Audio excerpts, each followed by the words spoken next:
Welcome to Bloom, the place for highly sensitive change makers to be inspired to step into their power and be the missing link that they are waiting for. Hi, everyone. I am so excited to introduce Jennifer to you. We know each other from a coaching group and have had a lot of talks about her work. And it's really inspired me to bring her into the show because I think there's a lot to be learned about her take on the body, on health, on herbalism that is very, very useful to the highly sensitive person. And of course, Jennifer herself is a highly sensitive change maker because her mission is to empower people to learn about the so-called weeds that grow in abundance locally and how to make food and medicine with them. Her work is rooted in reawakening ancestral traditions and putting health back in the hands of people. And I know, because we talked a little bit before also, that just like I do, you're very interested in frequencies and what frequency does. And maybe later on in the talk, we will have an opportunity to talk about this. You especially mentioned water.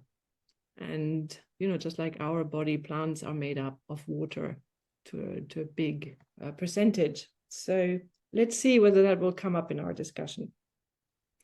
So Jennifer is an herbalist based in Sintra, Portugal.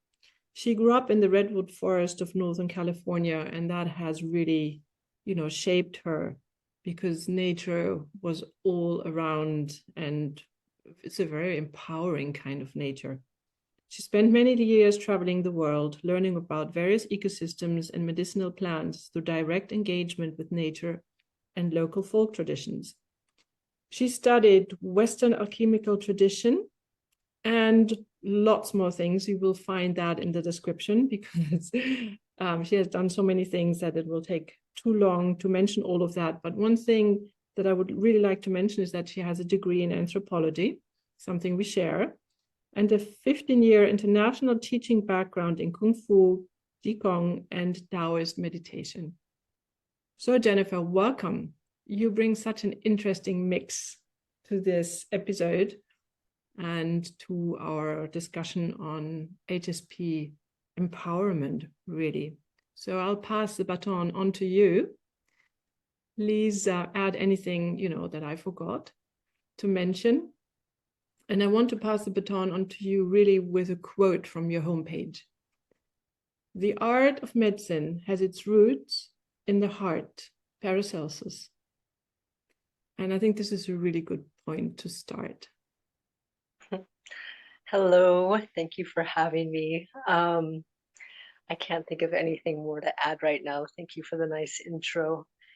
And yeah, that quote is really close to the heart, the root of herbalism, the way that I perceive herbalism and working with plants, because the intimacy that you create with the plants comes from the heart. It comes from seeing through the heart, not through the mind. You can learn all of the biochemistry and the constituents and all of those things, which are equally important. But I feel like the real magic and the base of making medicine comes from a intimate relationship with the plants. So this take might be new, at least on the mental, my brain doesn't really work today, you know, in a mental way to many HSPs, but I think that we all actually have a very immediate knowledge of what you're talking about. So I would like to deepen this a little bit. A while ago, I read a book by, I think it's Stephen Booner, The Secret Teaching of Plants, The Intelligence of the Heart and the Direct Perception of Nature. And it appears to me that what you're talking about is very, very close to what, you know, his take on why we need to listen with our hearts and with our energy system rather than dissecting everything, classifying everything, and believing that we live in a silent universe, which we don't. Right. I love him and his work, by the way. And, you know, what he's talking about with the heart field is really the gateway into what he also refers to as the imaginal realm, which we all have as children. And it's not some special, like, ooh, she can communicate with plants, like thing. It's an innate thing that exists in all humans. I believe it's a part of our own DNA. Um, and I believe as children, we are all naturally open to it. And it's not mental. And in my experience, the way that I'm able to connect um, in this way, and I want to credit actually one of my favorite teachers, um, Catherine Soley, and she teaches a really grounded method to get into this imaginal realm. Because before I came across her teachings, and I did everything she offered. I was on my own with this, and I questioned my own sanity sometimes. It's like, are you Yeah, really like, maybe you shouldn't talk to people about this, you know, like, but there were certain things that happened that were undeniable, like information that came to me that I would not have had elsewhere. And I would go on Google and I would fact check the information, which sounds totally crazy, but it would come out accurate. very cool. And so, you know, it was through Catherine and working with her that I was really given a framework to deepen that kind of communication, which comes through intuition. It's intuition, it's always going, it's like the very first impulse you have, like go with that. The minute the mind gets in there, that half a beat later, you've lost it.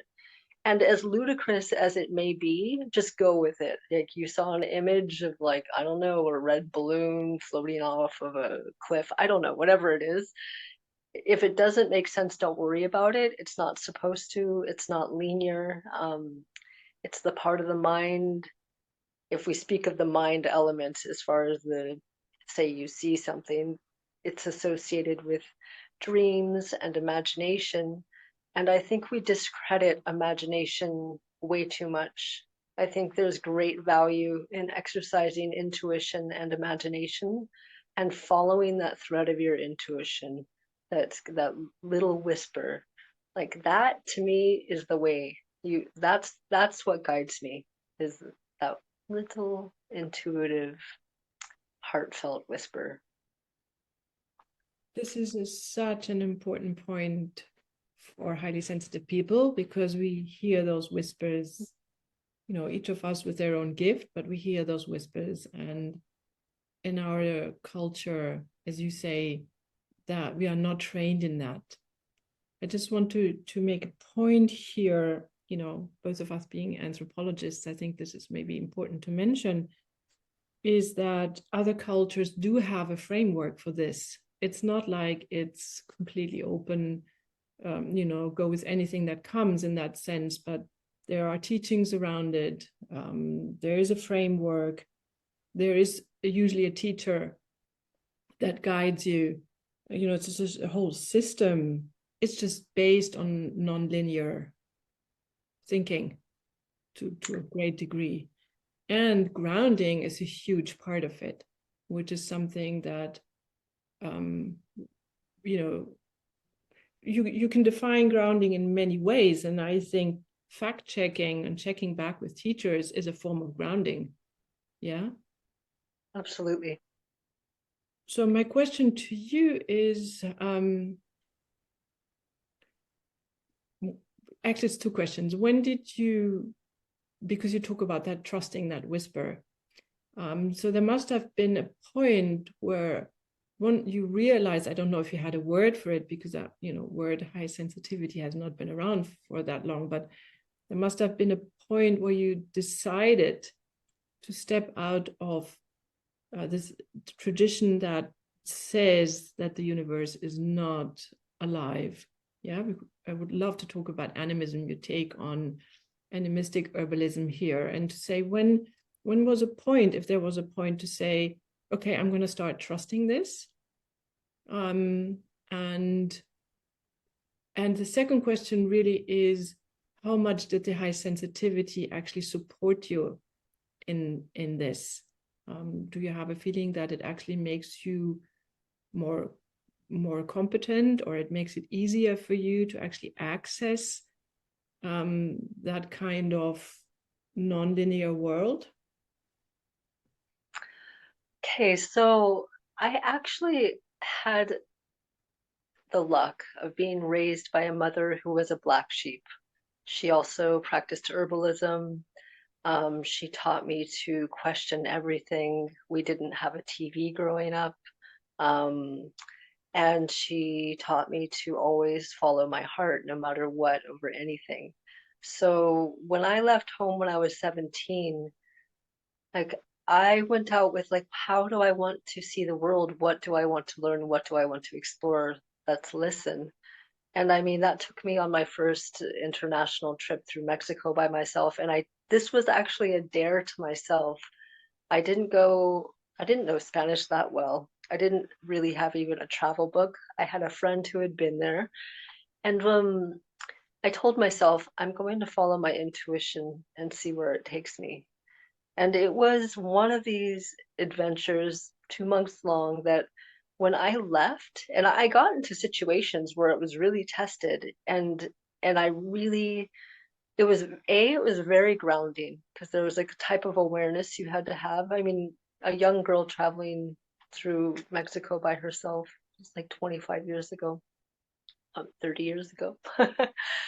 um, I took something with me when that was done, it was something that unshakable, like this can never be taken from me. Like it's inside me, it's been cultivated. Mm-hmm. And I've lived my life like that. I've always done where the thing that my heart wanted to do. It's not always been easy. It's not been financially wonderful. I've been in some really tough situations because I do tend to jump off of cliffs and see where it will take me. But what was the second part of the question there? You Well, had a let's stay for the moment. Let's stay with the first question. So you were lucky to grow up in an environment where your innate talents were welcome and fostered, and that made a huge difference apparently for you in that trust you have in those skills, and then the trust you have in that sort of communication that then you refine with teachers and certain systems. And that is not something that many HSPs experience. Yeah, for example, I remember as a child sitting in, really huge garden that we had. And my father planted a lot of things. I think he would have loved to be either gardener or do agriculture, but that wasn't his life. And sitting there and having this absolutely distinct feeling, I can remember some of this like, very strong memories of sitting there and just relishing in everything around me being alive. When I started going to school, that stopped. Yeah. And I was lucky in the sense that, my father loved animals, and we had horses and an orchard and this and that. So some of it remained, but as a fragment, because I didn't really have anybody to talk about or talk to about these things. And yeah, I mean, I guess I should elaborate a little more on that too. And you saying this reminds me about something regarding highly sensitives, is that from how I understand it, many, if not all, I'll say many highly sensitives adapted this sort of capability of being hyper alert in their environment because they weren't safe as children. And my mother was wonderful in the sense that she said she was a black sheep, like I said, but I was also left on my own a lot. So I figured things out because I didn't have supervision. And so that developed an ability to really notice fine-tuned changes in my environment. I mean, luckily my mom was a kind person, she's still alive. And she did, teach me things like this. And at the same time, I wasn't, I wouldn't say that everything was nourished and cultivated in a very healthy way. It's more of a situation where I adapted. And then there were some philosophies that were transferred over that I held close to me, and I'm grateful for those. Um, but yeah, anyway, you made me think of that. Well, that's it's very important clarification, and I like your point. I mean, I'm not sure the science has decided yet, but it's certainly one of the points of discussion right now where does high sensitivity stem from, and one of the hypotheses is that it's, we need to be hyper alert. So I think the verdict is still out. Where does that wiring actually come from? And in my experience, it's usually not one thing. Maybe there is a predisposition for it, and then life happens, and certain things get emphasized and others get, cropped back. Yeah, I think you're right. I think there's a lot of variables between black and white and shades of gray. Yeah. So if I can remember correctly, the second question was, to get a bit more into how did, that ability that you developed for whichever reason, or talent that you had, point you in the direction of working with herbs. And I would add something now to, for you to find that mission that you have, that I think is so wonderful so I would like to then, circle it back to the body and to your take on the body and on medicine, and why you are so passionate about reawakening it and putting, what I particularly like, putting health back in the hands of people. Yeah, I mean, and one layer deeper where that mission is I feel at the root of that health is actually the connection with nature. So if I was to tell you what, is at the core of, if I could do one thing, it would be to spark that remembrance in other people that they too are a part of nature and have complete capability to communicate and connect with the entire living world. That which I think is such an important aspect, because I hardly know any highly sensitive person that does not have health issues, because we carry so much trauma, because we wear square pegs in a round hole, because the world is so fast, because I know you have a particular take also on the pineal gland, in terms of, switching off the bloody phone and all kinds of other things. Maybe we'll have time to get there, but and combined with that, having, really physical mitochondrial problems as highly sensitive people, because of being wired differently, not just in our brain, but in our whole body.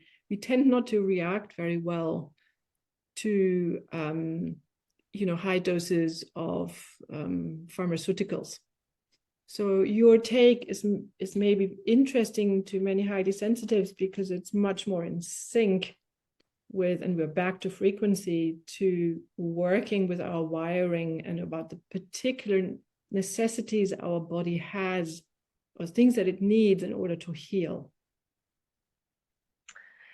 Yeah, some of the most valuable guidance I've had from teachers is conditioning the nervous system to actually go into the feelings and be present for it, and to realign your body with the rhythms of nature does wonders on the nervous system. Mm-hmm. And it's the nervous system, when it's out of balance, there are so many illnesses that come out of that. I mean, it's basically firing all of the electrical impulses to your entire body. And so when you're constantly overwhelmed by simple things in your environment and you can't process it, of course you end up sick. And I work daily. I have a really wonderful guide who, there's this woman, Angel Grant. She's a beautiful teacher and guide and colleague of Gabor Mat. And Mm, that woman has helped me immensely in getting into my body and mhm. becoming aware of your body with this sort of genuine curiosity and learning to actually be with yourself when you're stimulated. You know, when Yeah, you're and not to see the body as your enemy, as something that is malfunctioning and that doesn't, do you bidding. Um, yeah, that's a no. huge step. Hmm. And there's so many plants that support the body in this as well. You know, one of my favorite families are the nervines. You know, I love these plants. They help with sleep. They help restore the nervous system. And even the essences, it's especially for highly sensitive people, um, they may respond well to flower essences and aromas and things like this. It's very subtly shifting the frequency of the nervous system. The Yeah, plants subtle have is been, a good word. Subtle is an important word here because if it's not subtle, in many cases, it will actually jam the nervous system yet again, and then we end up in this vicious cycle, whatever it is in English, of being frustrated because we always end up with a frayed nervous system, even through treatment. So by now, I've actually forgotten what I asked you. So please just explore a bit more. I think, for listeners, this would be very interesting to just tell us a bit more about your protocol. You have several offerings and about, your take on reclaiming health and burnout issues and nervous system imbalances, and just educate us a bit, please. so actually the first thing I look at before making any herbal formulas or giving anyone anything is really like a bird's eye into what this person's daily habits are, what environment are they in, what is their daily stimuli, what are the patterns that are looping Mm-hmm. that may need to be adjusted. And there's something, I just call it light therapy. It's realigning your body with the sun, the rhythms of the sun. I mean, and you noted a bit about the pineal gland, but the sun is like the conductor of the nervous system, the endocrine system, the entire hormonal system, which of course affects the nervous system as well. And in my own experience, being someone who struggled, like being a night owl, having all sorts of issues with my nervous system, when I follow the rhythms of the sun within days, and there's been years where I've been really good about it, and then I'll fall off, and suddenly it's like the phone sucks you in, and there's this addictive dopamine response you're getting from scrolling, and it wreaks havoc on the nervous system. So one of the first things I do is really like, let's look at the patterns, let's realign your body with the light rhythms. And then, of course, what are you eating every day? Like, this is one of the things that has to be addressed. So it's more about taking things off the plate before I start adding more solutions and formulas and whatnot on. It's a bit of a cleanup first. Let's clear the space, and then we Right. see what needs to be supported and put back in balance with the assistance of the plants and From what qigong I and understand, meditation. from what I understand, for those who want the science in it, it's actually called chronobiology. If you want to look Mhm. it up, there's a lot of Yeah. science in that. And there is, people that work a lot with the body, seeing it as a living organism, they all agree on the fact that you actually need to detox and make the cells actually able to metabolize whatever else you're going to put in, because otherwise it just gets lost, or it creates another kind of havoc. So for those who are Right. interested to look into mitochondrial studies, what the mitochondria are about and why they need to heal, that is part of what Jennifer is is addressing here in her own method. Yeah, that you just nailed one other aspect is really, is your lymphatic system completely backed up? Is your liver like overwhelmed? And it's like, let's take the pressure off the liver, let's, drain the lymph. And then not, you detox and then you also nourish. There's so much emphasis on the cleanse and the detox, but sometimes, and of course, if you're not absorbing, you need to get whatever's blocking the way, removed and then nourish. Right. Mhm. So tell us a bit more, about your protocol. I know you have this root protocol, and I think that is what you just explained, that you sort of go through this as a first measure. And then, and I like the way you call it, it's called the root protocol, and then you nourish the root, and then you have a metamorphosis. If, in a way we already addressed that, but if there's something you want to add, then please do. Really, it's going back to the vitalism, and the idea of it also is not for me just to give you a bunch of formulas and send you on your way. By the end of working with me, especially once you've done a longer program, you're learning as you go to really become intimate with your own body, learning how to communicate with your organs through the same language you would communicate with the plants or animals or humans for that matter, through the heart field. You can create this intimacy with your own body. And my goal is to open up that, capacity in your own being, to empower you to really be your own healer. By the time we're done, I would ideally not like you to have to come back to me. Of course, like come back and we can chat and have questions and this and that, but you get a toolbox at the end of it. It depending on the person and what they need, it may include Qigong, it may include meditation practices, breath work, dietary adjustments. There's a lot of education around nutrition. And no one's the same. There is no one protocol for everyone. They really vary. I have, some people who really, really have an affinity for working with the herbs and going in that direction, and I nourish that. And other people really, they don't have much of an interest in that, but they love the Qigong, and that really works for them. That would be me. Other people, yeah, and other people eat a wonderful diet. Like they don't need any nutritional guidance, but maybe something's going on psychologically, maybe something environmentally needs to be shifted. I mean, it's a truly, truly holistic intake, looking at all components. When I speak to someone, I want to know everything from the physical to the mental to your social, life to your emotional well-being.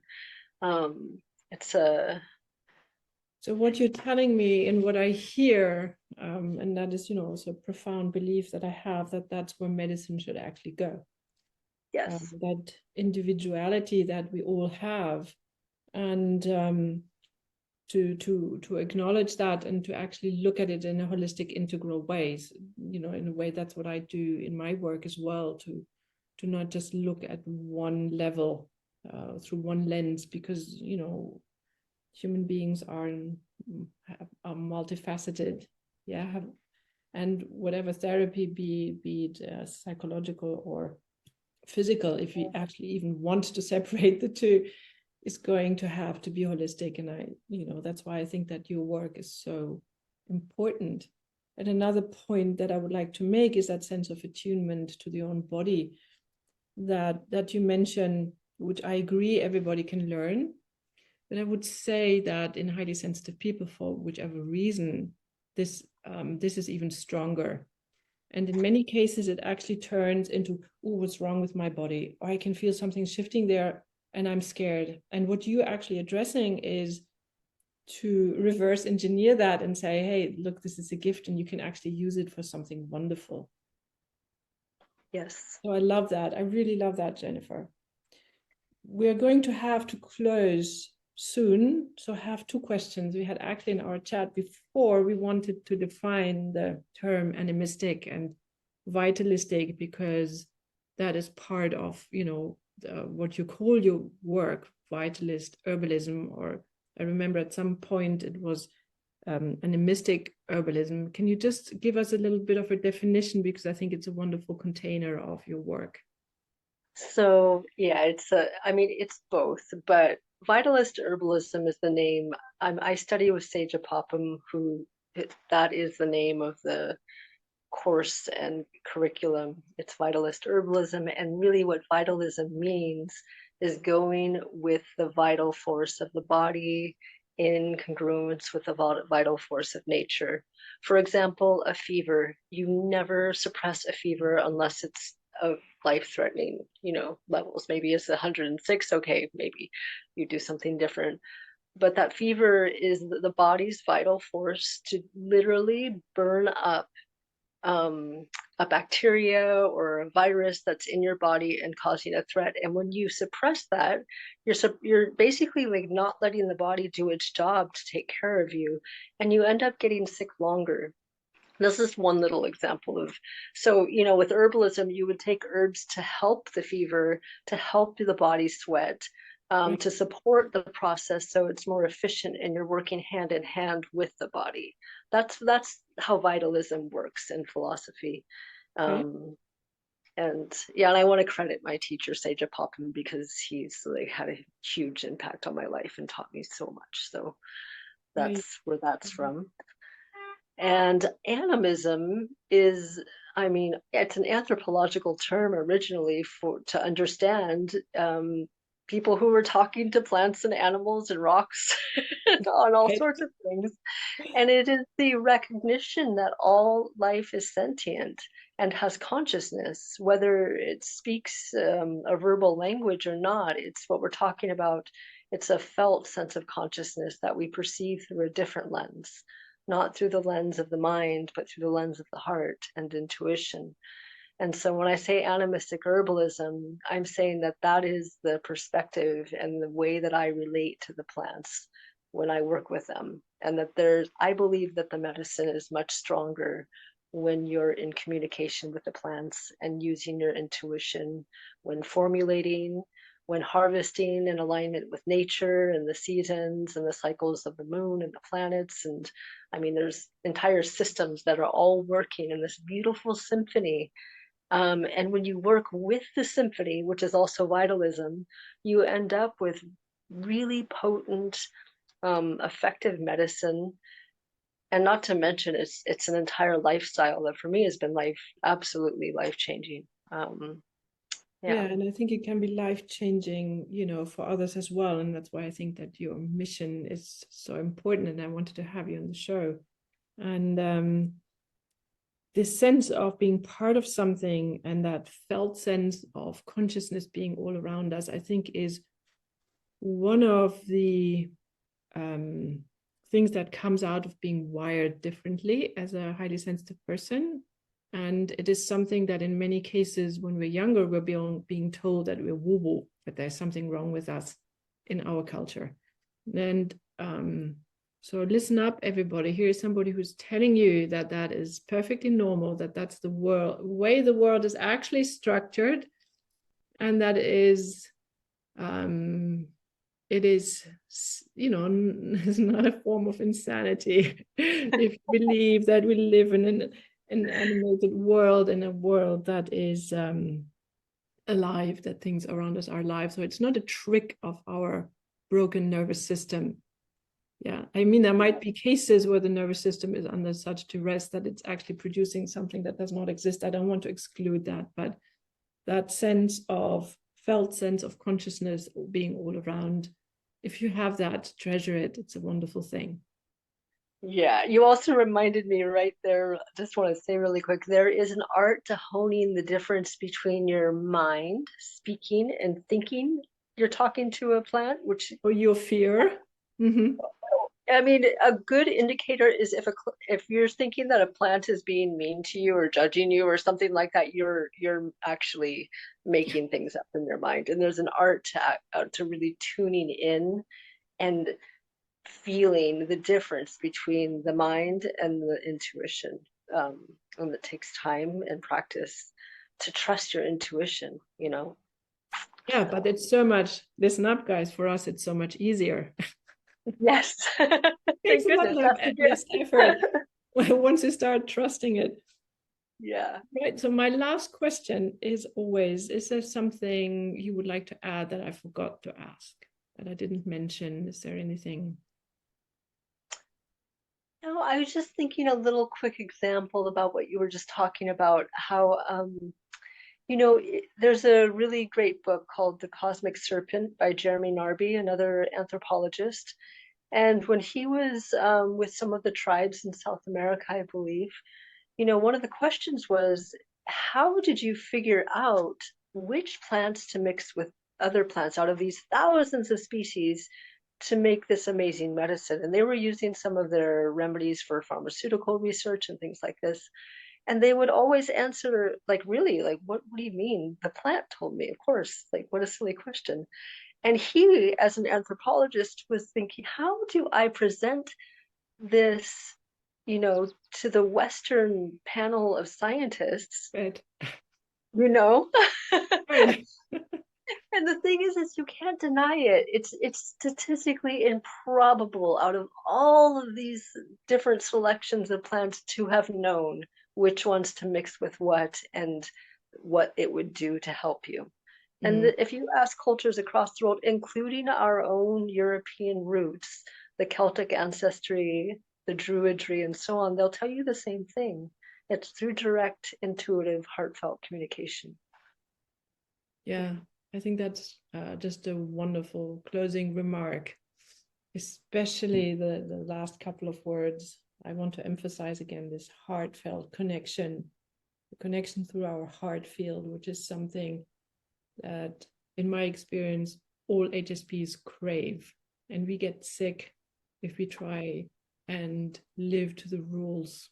I will say, I will call it narcissists, but you know, that word has been used a bit too much. But you know, for the lack of a better word, in a world where the rules are so foreign to us, and if we try and bend ourselves over to live the way that is not meant for us, we run into problems. So thank you very much, Jennifer, for being a path, I think you call it a path shower and a change maker in your field. And thanks very much for having taken the time. You are very welcome. Thank you for having me. I really enjoyed chatting about one of my favorite topics.